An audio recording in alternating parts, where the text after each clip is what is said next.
is former Speaker of the House, Fox News contributor Newt Gingrich. Newt, it's great to see you this morning. Thanks very much for joining us. So much to talk about with you this morning. First off, give me your take on where we are in this election and the Trump campaign's pushing forth on trying to overturn the results. Do you think this is going to the Supreme Court? Well, sure. I mean, it's guaranteed to go to the Supreme Court. And I would say that the outcome actually is a question of how tough President Trump is prepared to be enforcing changes. I think there are enough different indications in Georgia, for example, that you could almost certainly flip the election in Georgia, which is very important in setting the stage for getting to an honest election for those 2 U.S. Senate seats. I think the outrageous illegality of the Nevada legislature virtually guarantees that you have a civil rights suit there because they literally have legalized corruption through the Democratic legislature. I think the incident in Wayne County, Michigan, where the 2 Republicans voted not to approve, and then frankly were humiliated, intimidated, threatened, called names, it's exactly the opposite of what an election process ought to be. And of course, Philadelphia is probably the most corrupt example we have. So I think the president owes it to the country. Forget not just his reelection. The president owes it to the American people to ensure that we understand how much corruption there has been and how the left has rigged the game and how they've tried to basically steal the presidency. And I think if we're allowed to get away with it, we'll try to steal the 2 seats in Georgia.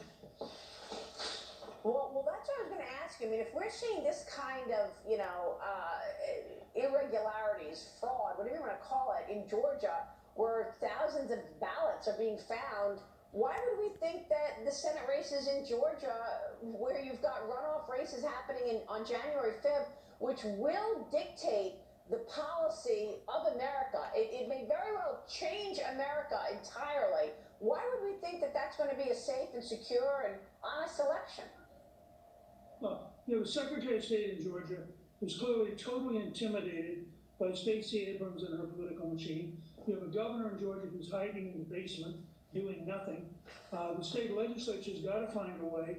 It's empowered by the Constitution, not the governor, not the Secretary of State, not the court. The Constitution says specifically the state legislatures, and frankly, they should find a way to call themselves back into session with or without the governor's approval, and they should take control of this. It's an absurdity how many different examples we now have in Georgia of corruption. And here's what's going to happen if we don't change it. The Republicans will raise millions of dollars to buy advertising. The Democrats will raise millions of dollars to make sure they rig the election. We focus on the campaign. They focus on election day, and they just drown us. And I think in Georgia, we have more and more evidence. And frankly, if the Secretary of State were doing his job, we would know today just how bad the corruption is. But he has totally taken a dive on behalf of Stacey Abrams and her machine. She's already announced she's going to have 600,000 absentee ballots. And under the agreement the Secretary of State made, he's not allowed to check and verify anything about these ballots. We had 3.5% of the ballots thrown out in 2018. We had 0.3 of 1% thrown out this summer. Now, does anyone really believe you have 4 times as many absentee ballots and the percentage thrown out went down? If those ballots had been the same as 2018, we would in fact have 39,000 ballots thrown out that are currently being counted, overwhelmingly for Biden. Newt, is anybody doing anything about this? So we know that there's all these thousands of ballots being found in Georgia. We know that there's a Senate runoff race on January 5th, and you're saying that, yeah, they'll likely cheat. And if they do and the Democrats win in Georgia, let's just lay out what will happen. And that is the progressive policies will get through the Senate, be approved. That's $4.3 trillion in tax increases. That's a $100 trillion Green New Deal. That is defunding the police. That is open borders. And then, of course, the approval of Joe Biden's cabinet. I reported that Roger Ferguson is being looked at for Treasury Secretary. He's a moderate, but they're also talking about Susan Rice for Secretary of State, potentially Hillary Clinton for Defense Secretary. This is from Cowen and Company that they're telling their clients what Joe Biden is considering. I mean, I could go on. UN Ambassador Pete Buttigieg, Karen Bass being thought about. But the bottom line is these positions have to be approved by the Senate. If you've got Democrats controlling the Senate, all of that goes through, right?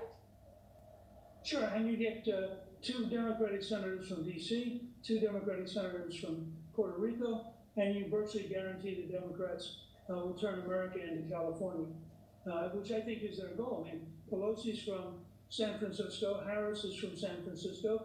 They've watched California become a one-party machine state, and they would like to turn the same thing in for the whole country. So I think cleaning up Georgia is the fulcrum of the entire rest of the future of this country.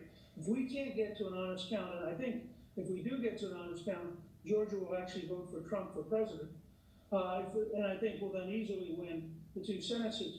But as long as that state is corrupted, and as long as the Secretary of State is basically a wholly owned subsidiary of Stacey Abrams, and as long as the governor is hiding and not doing his job, and the state legislature is sitting there watching this happen and not acting, I think we're in real trouble.